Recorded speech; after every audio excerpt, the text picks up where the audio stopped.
तो दोस्तों यहाँ पे बात कर लेंगे एल टी टी एस यानी L&T टेक्नोलॉजी सर्विसेज। और यहाँ पे 3698 पे क्लोजिंग है। आज की बात करें तो 1.5% के आसपास की गिरावट देखने को मिल रही है। तो इसमें देखिए एक बहुत इंटरेस्टिंग रिसर्च रिपोर्ट निकल के आ रही है, जिसे हम लोग एनालिसिस करने वाले हैं इस वीडियो में। और अगर आपके पास ये है या फिर लेने की सोच रहे हैं ये कंपनी, तो वो देखिए उसको वीडियो ज़रूर पूरा देखिए, क्योंकि इस कंपनी का आगे चल के इस पर फ्यूचर जो रेवेन्यू है और प्रॉफिट है उस पे रिपोर्ट पे यहाँ पे उससे अच्छा खासा हमें अंदाज़ा मिल सकता है। तो यहाँ पे अगर आज की बात करें 1.5% गिरा है, लेकिन एक महीने का डेटा देखेंगे तो 9% ये ऊपर है।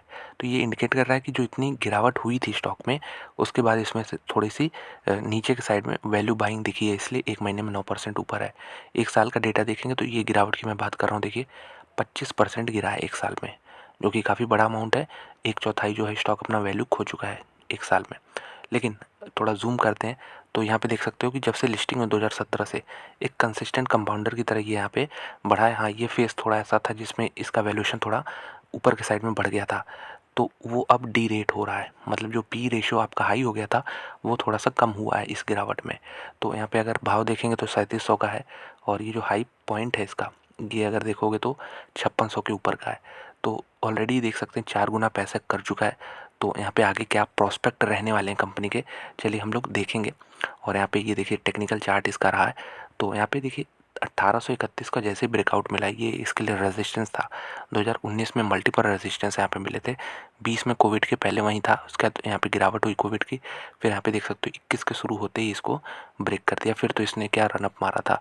तो बहुत लोग यहाँ पे इस फेज़ में एंट्री लिए होंगे, और जनरली ऊपर के साइड में ही एंट्री लोग लेते हैं। लेकिन अब यहाँ पे ये देख सकते हो कि यहाँ पे बेस बनाने की कोशिश हो रही है। ये अगर आप देखें तो ये जो लो है पुराना वाला, ये फिर से नया लो यहाँ नहीं बना। ये जो लो अगला बना ये ऊपर बना है। और यहाँ पे भी अगर देखें तो ये पुराने लो को ब्रीच नहीं किया, हाई भी यहाँ पे ऊपर ही बने। तो उम्मीद करेंगे फिर से ये हाई जो है यहाँ पे ऊपर बने। टेक्निकल चार्ट जो है शॉर्ट टर्म में यहाँ पे पैटर्न अगर देखो तो यहाँ पे बुलिश टाइप का पैटर्न बन रहा है, चैनल टाइप का। इतनी गिरावट के बाद यहाँ पे धीरे धीरे इसमें मूव करने हुए ये दिख सकता है। तो चलिए हम आते हैं अपने रिपोर्ट पे।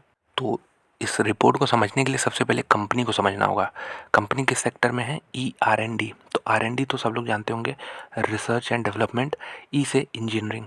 तो इंजीनियरिंग रिसर्च एंड डेवलपमेंट के सेक्टर में कंपनी है, और यहाँ पे leading pure play R&D services में है ये, जो कि इंडिया में है। तो यहाँ पे इसको देखिए स्लो डाउन, जो हम लोग बहुत दिनों से सुन रहे हैं कि स्लो डाउन हो सकता है आईटी कंपनी में, स्लो डाउन की वजह से ही जो ऑर्डर है यहाँ पे ऑर्डर का साइज़ रिडक्शन हुआ है, ऑर्डर की क्वांटिटी रिडक्शन हुई है।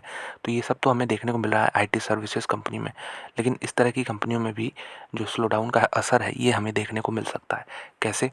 तो यहाँ पे देखिए नोमुरा है, एक जापानीज़ कंपनी, ब्रोकर कंपनी है। इसने 200 ग्लोबल बड़ी बड़ी कंपनियों के यहाँ पे रिपोर्ट निकाले। अगर आपको बता दूं जो टॉप 500 फॉर्चून कंपनीज़ हैं उसमें से लगभग ये कंपनी जो है L&T टेक्नोलॉजी सर्विसेज 69 को यहाँ पे सर्विसेज प्रोवाइड करती है। तो इनका जो रिसर्च रिपोर्ट है 200 ग्लोबल कंपनियों को ये स्टडी किए हैं, तो उसमें उम्मीद करेंगे ये ज़्यादातर इंक्लूड हो जाएंगी। तो इसलिए ये रिपोर्ट थोड़ा रिलेवेंट हो जाता है, क्योंकि इनके क्लाइंट की बात हो रही है यहाँ पे। तो जो 200 कंपनियों पे यहाँ पे जो सबसे ज़्यादा research and development engineering division में यहाँ पे खर्चा करती हैं, ऐसी 200 कंपनियों को इन्होंने पकड़ा। और यहाँ पे कुछ सेक्टर्स जो जिस पे खर्चे करती हैं कंपनियां, जैसे ट्रांसपोर्टेशन हो गया, इंडस्ट्रियल प्रोडक्ट्स हो गया, telecom, high technology and medical devices vertical. तो ये अगर सेक्टर देखोगे तो इसमें इन्हीं सेक्टर को ये LTTS भी सर्विसेज देती है। तो बहुत कॉमन है, इसलिए ये रिसर्च रिपोर्ट मैं बार बार कह रहा हूँ रिलेवेंट है। तो यहाँ पे इनको पाया गया कि बहुत स्ट्रॉन्ग कोरिलेशन है। मतलब जो LTTS का यहाँ पे रेवेन्यू बढ़ता है ये इसमें, और ये जो 200 बड़ी कंपनियां हैं इनका जो इंजीनियरिंग पे यहाँ पे इंजीनियरिंग रिसर्च डेवलपमेंट पे भी जो रेवेन्यू का खर्चा आता है, रेवेन्यू नहीं, यहाँ पे रिसर्च का जो खर्चा आता है, अगर ये रिसर्च का खर्चा बढ़ाते हैं तो इनका रेवेन्यू बढ़ता है। सिंपल चीज़ है। तो यहाँ पे 2018 से 2021 के बीच में अगर देखा गया तो इनका ग्रोथ जो था यहाँ पे काफ़ी अच्छा को रिलेट किया था LTTS से। तो एक चीज़ समझिए, 2018 से 21 में ये जो पीरियड है इसमें जो ये कंपनियां हैं 200 कंपनियां हैं, इन्होंने जितना इंजीनियरिंग रिसर्च एंड डेवलपमेंट पे खर्चा किया उसी के प्रोपोर्शनल, मतलब ये बढ़ा तो यहाँ पे LTTS का उसी समय रेवेन्यू भी बढ़ा। तो डायरेक्ट कोरिलेशन है। तो ये अगर घटेगा तो यहाँ का पे रेवेन्यू भी घट सकता है, ये बताना चाह रहा है ये रिपोर्ट। तो यहाँ पे कुछ डेटा भी रखा है इन्होंने कि रेवेन्यू कैगर कितना था, 4.7 था। तो ये देखिए ओवर कैलेंडर ईयर 21, तो यहाँ पे 2021 की बात करें 4.7 था और compare to 5.7 in the year from 2016 से 21। तो ये जो 16 से 21 का पीरियड था इसमें 5.7 है और ये डेटा और जिन्होंने जो बनाया है ये कह रहे हैं कि 4.7 हो जाएगा, मतलब 1% की यहाँ पे कमी आ सकती है। ये जो रिसर्च कंपनियां हैं ये R&D वाली, ये जो खर्चा करती हैं इसमें 1% की कमी आ सकती है। तो जो हमने देखा 5.7 था तो LTTS का रेवेन्यू ग्रोथ इतना था, लेकिन अगर 4.7 हो जाता है तो उम्मीद कर रहे हैं कि कम होगा ये। लेकिन ऑलरेडी काफ़ी इसमें स्टॉक प्राइस में जो करेक्शन हुआ है मेरे ख्याल से फैक्टर इन कर रहा होगा मार्केट इसको। तो रेवेन्यू ग्रोथ अगर सेंसस की बात करें, कंसेंसस की बात करें तो 3.4 और 3.3 इस साल की बात कर रहे हैं ये, और यहाँ पे वर्सेस 4.2 ये बेस इफेक्ट हुआ है यहाँ पे तो छोटा है। तो अगर LTTS की बात करें, अब तो ये तो रिसर्च रिपोर्ट की बात हो गई कि कंपनियाँ कितना परसेंटेज यहाँ पे टाइम पीरियड में खर्चा कर रही हैं और इस साल थोड़ा कम करेंगी। तो यहाँ पे LTTS से जो डॉलर रेवेन्यू है इसका कैगर है 14%, यहाँ पे 22 से 25 के बीच में अनुमान लगाया इन्होंने। तो ये 3 साल में 14% है और पहले कितना था, 12.7 था।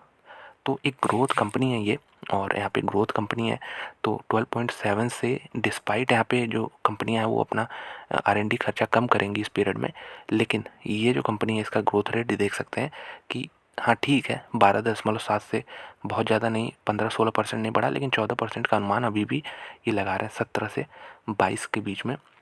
जो 12.7 था वो ये कह रहे हैं 14% हो जाएगा 22 से 25 के बीच में।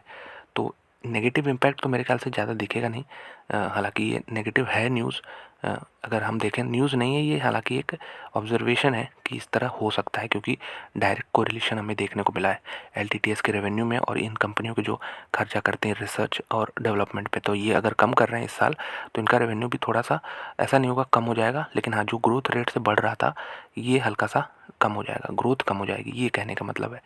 तो यही उम्मीद है कि ये चीज़ आपको समझ में आ रही होगी LTTS में।